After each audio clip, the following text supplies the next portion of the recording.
Hey, YouTube, what's happening? We got a crazy knife on the table today. This is the Spyderco Yojumbo. It's out, it's live, it's in the flesh. Saw these last year at the USN show, and my buddy Curtis, who was with me, was like, he's a big Yojumbo fan. In fact, all the Yojumbos you've seen on this channel, minus one have been his. He's like, I gotta have that. So it just came out, he picked it up. He said do a video on it, so I'm gonna do a video on it. Because it's not really a knife I would ever buy. But he loves these huge, big, ridiculous knives. Like it's like his thing. He's a big cold steel guy too. So how big is this knife? Really is what the question is. Let me bring in the OG. Well, this is the S90B carbon fiber, but it's the same size as all the other Yojumbos. Look at the size difference, guys. Pretty significant. Okay. Here it is next to the Strider SNG, which is a decent sized knife, not huge, but good sized. It's way bigger, right? Here it is next to a fixed blade. Survive Knives GSL4. Yep, it's bigger than a fixed blade when it's open. That's a decent sized fixed blade also. So it's big. The dimensions are 9.29 overall length.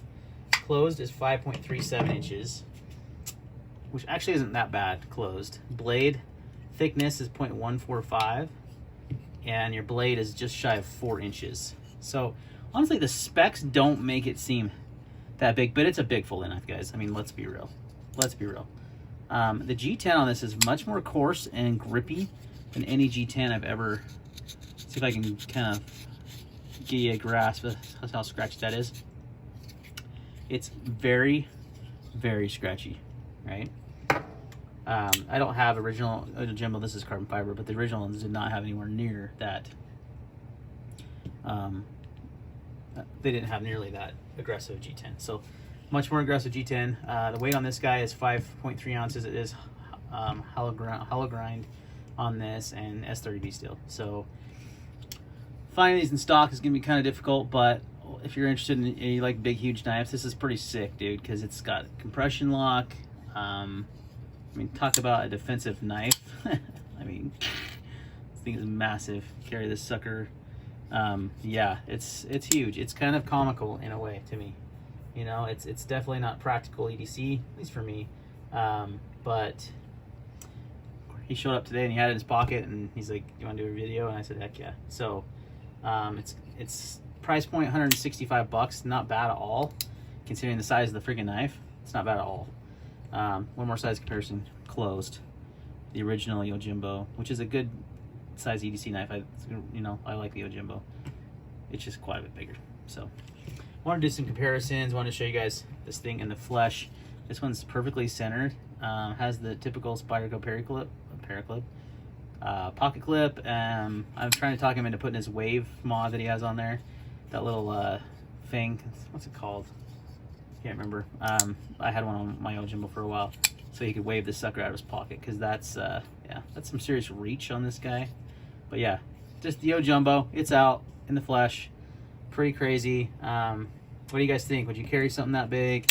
Is that up your style, or do you like the regular Yojumbo better?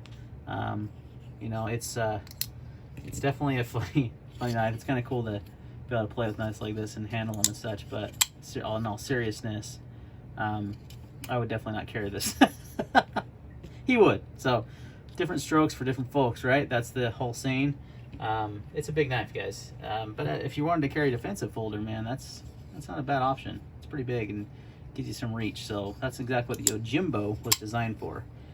The Yojumbo, I think, is just, hey, let's take this and make it bigger. You know, really, that's all it was. So it's got some, you know, a good amount of cutting edge too, you know, for daily EDC tasks. And it's got a comfortable handle. You hold it up here and it's really comfy in the hand. It's got good ergos. You can really bear down on that. And yeah, you got a big old folding knife for some seriously big boxes. I don't know. I'm having a hard time taking this one seriously. I don't think it's meant to be taken seriously. I think it's meant to be fun, and you know, it's something different in your collection, you know, than your Shanner stuff. Then it definitely checks those boxes. So, and for $165 is not bad considering the size and the materials and such used. I don't think that's a bad price. The compression lock works great on this one. One thing I will say is it has the same compression lock as the Yojumbo, same cutout and everything, but it's a little more rounded than squared, as you can see there, and it has that little nub like the Shaman has. If that nub is not on the Yojumbo. I'm not sure what it's causing that. And then there's also a deviation there in the handle right here. Notice that this usually just goes all the way around like so. They've got this kind of dipping in right there. That isn't like that on the Yojumbo. They probably did that for ergonomic reasons. But so there's a couple things to note. It does have that little nub that comes up and kind of hits your finger if you don't get it out of the way. I don't think that's a big deal. I didn't think it was a big deal in the Shaman, but hey guys, let me know your thoughts on the Spyderco Yojumbo. Pretty interesting knife. Thanks for watching, and we'll see you next time.